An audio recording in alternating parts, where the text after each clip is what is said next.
Good morning and happy 4th of July. Tony Abatini from Beyond the Ball.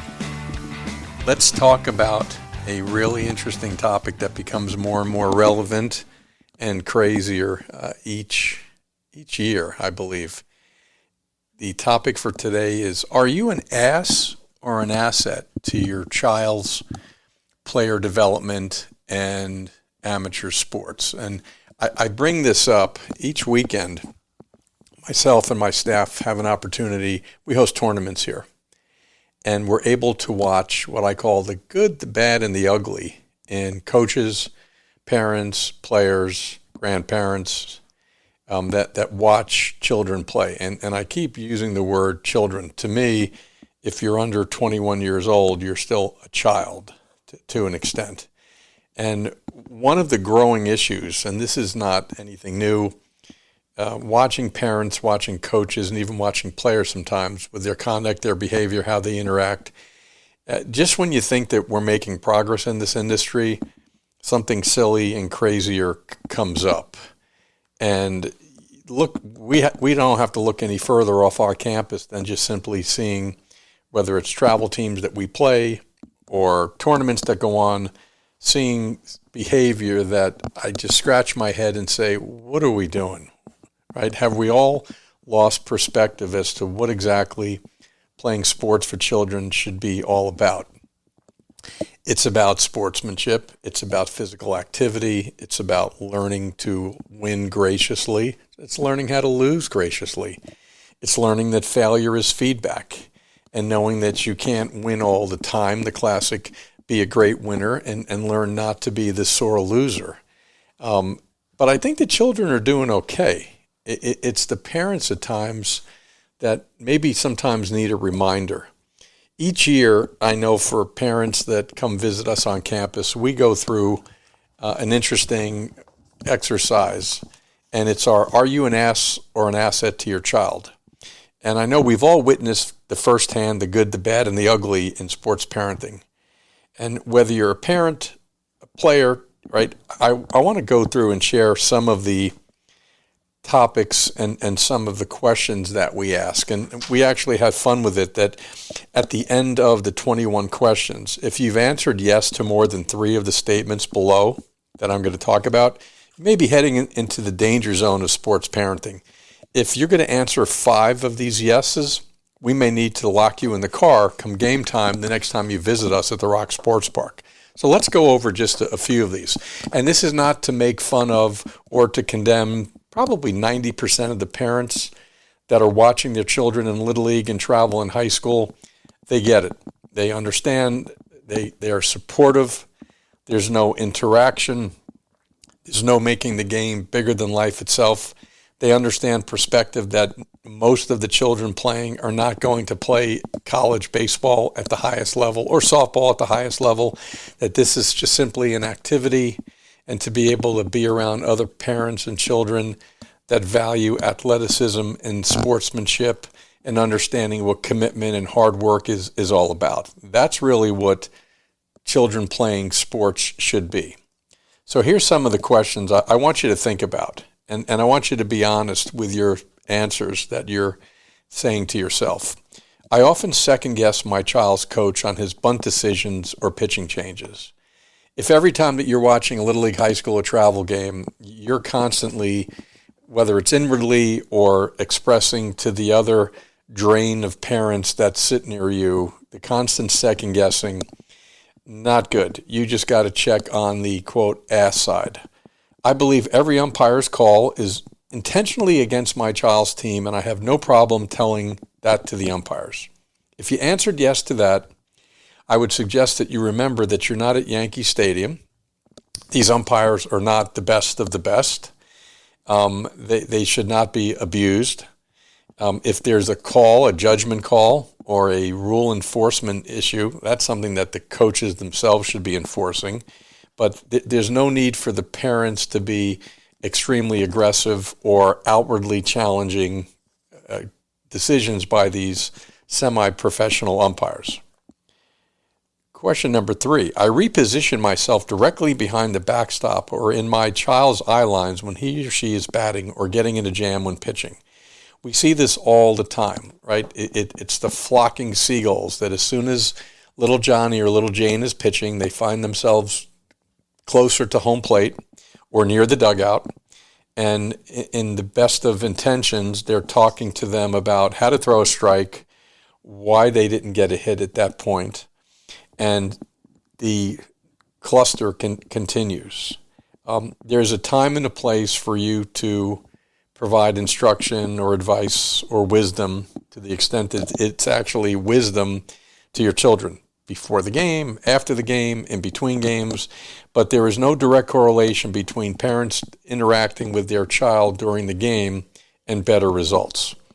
If it's to the point where you have no confidence in the coaching staff that they can't be helping themselves, then you should find another Little League, high school, or travel team to play in.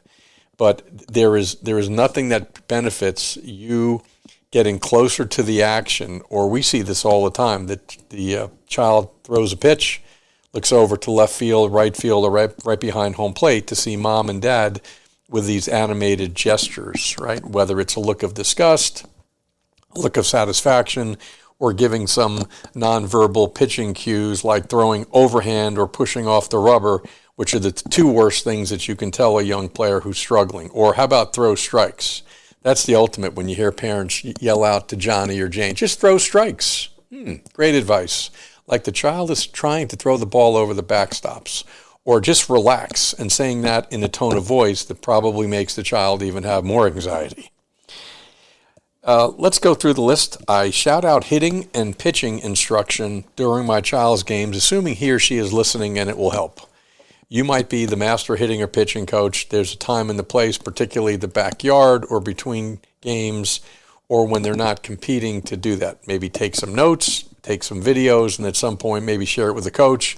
But as I said before, if you think that you're smarter from an instructional standpoint than the coaches, either start your own team or find another program where you have a little bit more confidence in the coaching staff.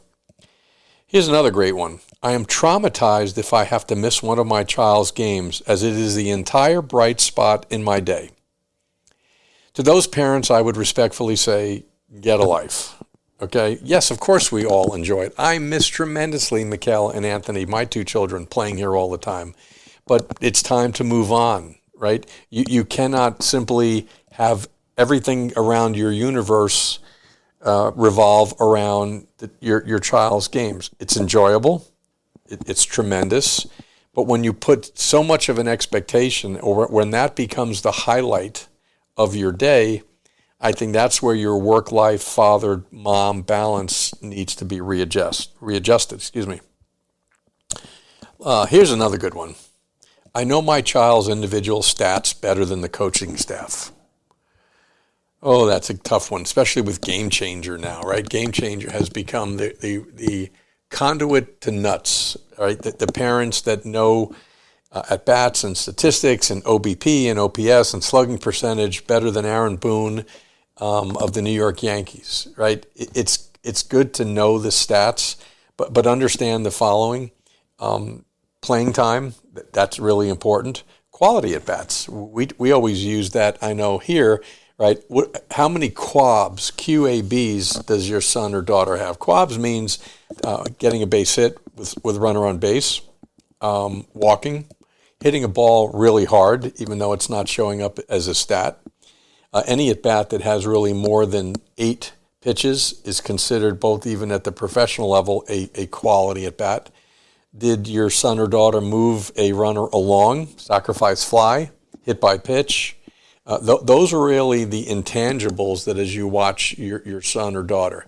They got to 2 strikes and they were able to foul off 4 pitches before they eventually struck out or got called out by an umpire that still doesn't understand that home plate is 17 inches, not 32 inches. So I think that's important, that instead of looking at the individual stats, kind of look at the intangible big picture. I film or keep score at all my child's games. Oh, no. Get a hobby, please. Filming is good as it relates to sharing it with your child after the game And for those of you that are doing this video analysis, right, everyone wants to film and everyone thinks they have an understanding of mechanics and sequencing and weight transfer and what it's supposed to look like, because on social media, every self-proclaimed guru is showing you videos of what Trout and Mariano Rivera and everyone looks like. But if you're going to film, hand the camera over to your son or daughter first. Let them look at it. You put some masking tape on your mouth, and instead of you telling them what you see, why don't you just simply let the 9 or 12-year-old, really doesn't matter, let them take a look at it, and then they can drive the discussion. Say, hey, Mom, Dad, you know what? I kind of dropped the bat a little bit there, or I took too big of a step. That's a much better conversation than you filming and then going into a 5 to 7 minute monologue on what you're seeing. Let's continue down the ass or asset checklist.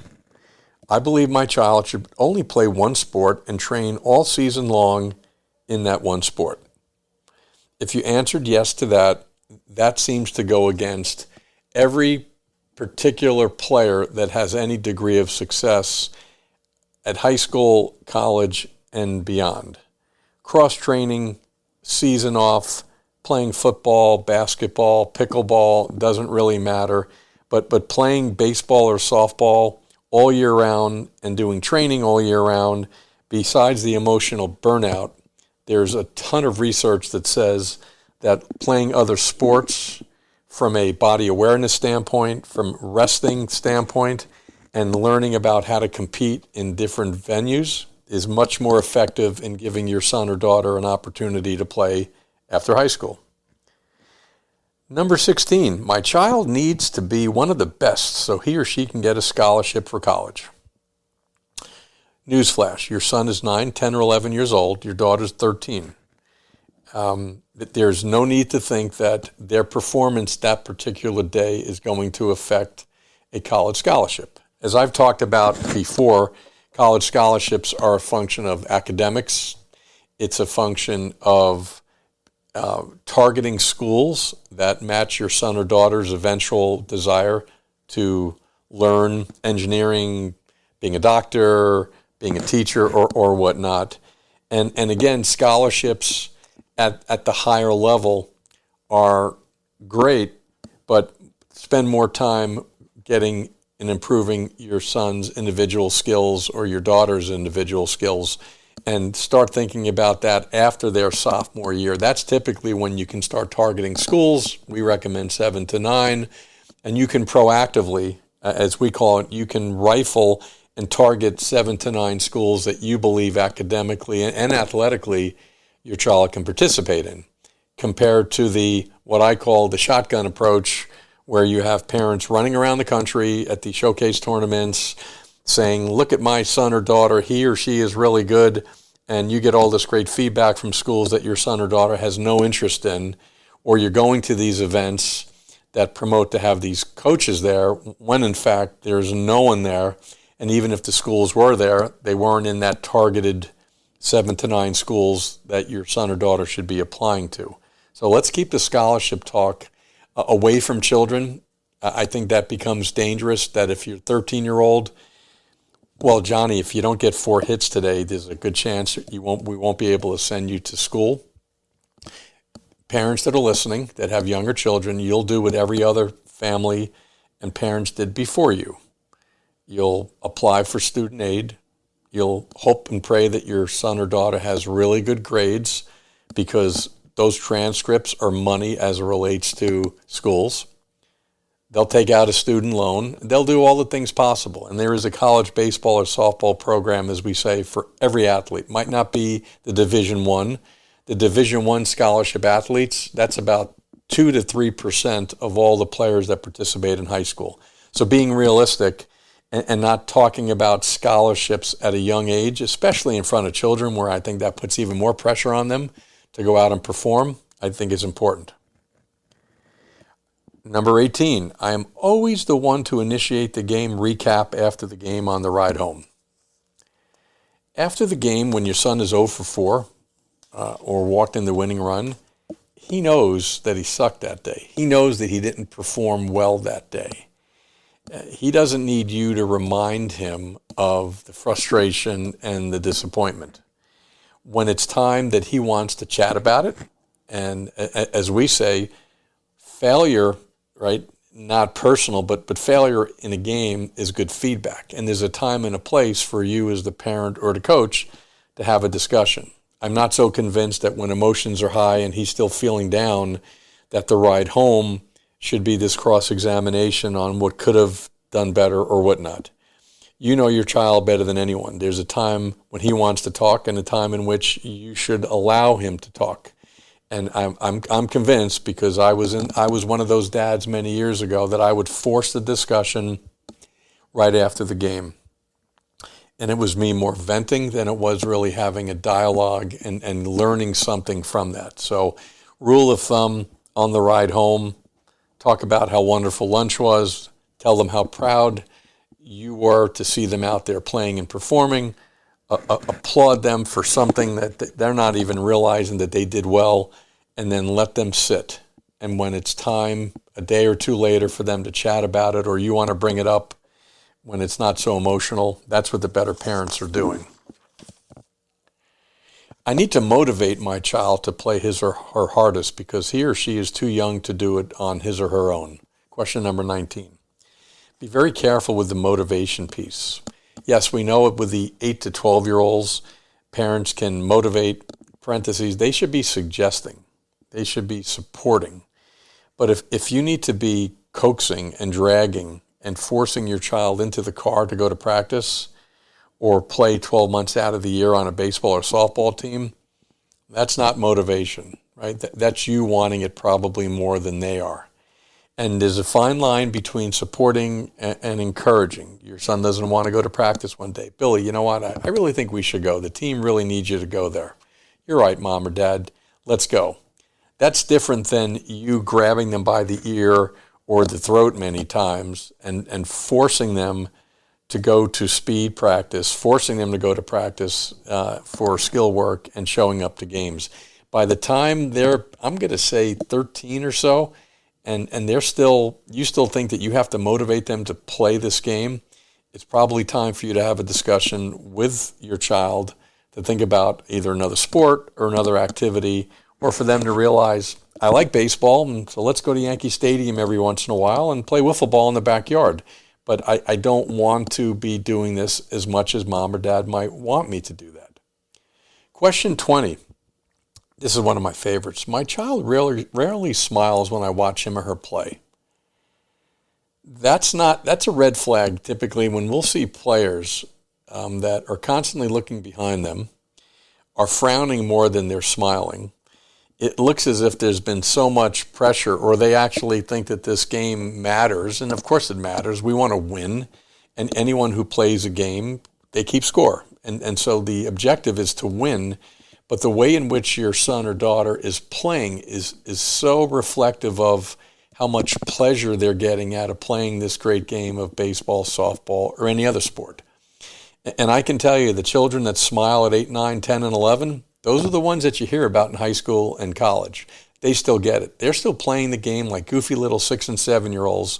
They have perspective. They have joy of play. They have parents that are supportive and realize that even if you go 0 for 4, I'm still going to hug you and probably feed you, irrespective of what your box score looks like. I think that's something that is so key, and that's where parents themselves can kind of watch to see the interaction. Does your son or daughter sit by himself or herself in the dugout? Is there good interaction? Are they smiling? What's the body language looking like? The last question, I need to head over to the dugout to tell my child what he or she can be doing differently and better during the game. We've mentioned that before. Stay away from the dugout, please. Right? Stay away from talking to the umpires. Take notes, right? Maybe, and I know in Little League it's okay to be behind the dugout, as the overbearing parent. But once you get a little bit older, it becomes embarrassing, quite frankly, by the time your son or daughter is 10 or 11 years old, and you're walking up and talking to them behind the dugout about if you need water. And I get it, it's hot out, but you know what? Hydrate your child before the game, or make sure that in their backpack they have water. You don't have to be checking in with them every inning to see that, or walking over to them after a bad at bat and telling them what they should or should not be doing. right? For those 2 hours that your son is playing Little League or high school or travel, leave them alone. Let the children play and sit there and support.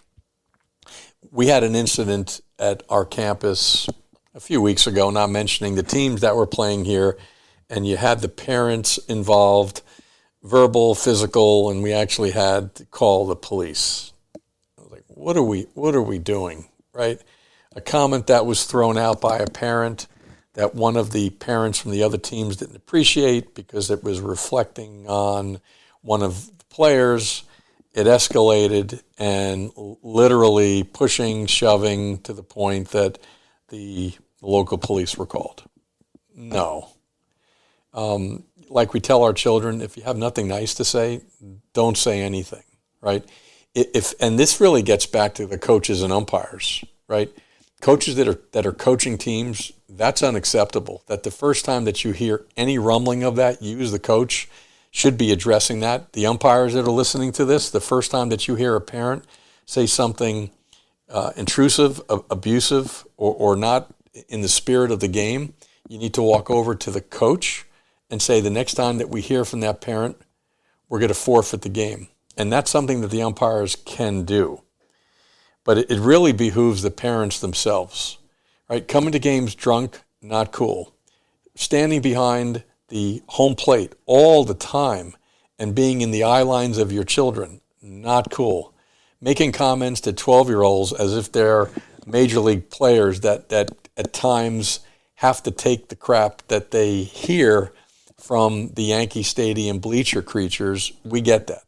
These are children, and parents need to be reminded, and the coaches need to be reminded at times about why we're here. And I know we talk about sportsmanship, but each parent, each family should do their best to make sure that the balance of playing and getting the young player to understand that this pressure that they're putting on themselves should not be coming from mom or dad.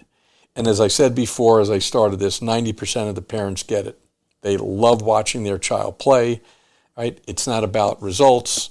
It's not about the trophies. It's about young people interacting, learning to socialize, learning to conform to rules, learning to deal with sportsmanship, and learning how to perform when people are watching, all the things that we want for our children when they get older. So I hope that the ASS or asset checklist was helpful. Those of you that want to complete all 25 questions, you can always visit us at Frozen Ropes at the Rock Sports Park, and we'd be more than happy to give you a written copy of this, or if there's any travel team parents out there that need help controlling and making sure that the inmates are not controlling the asylum, as we say, we'd be more than happy to email or send it over to you. I hope this was helpful, and let the children play. This is Tony Abatini from Beyond the Ball.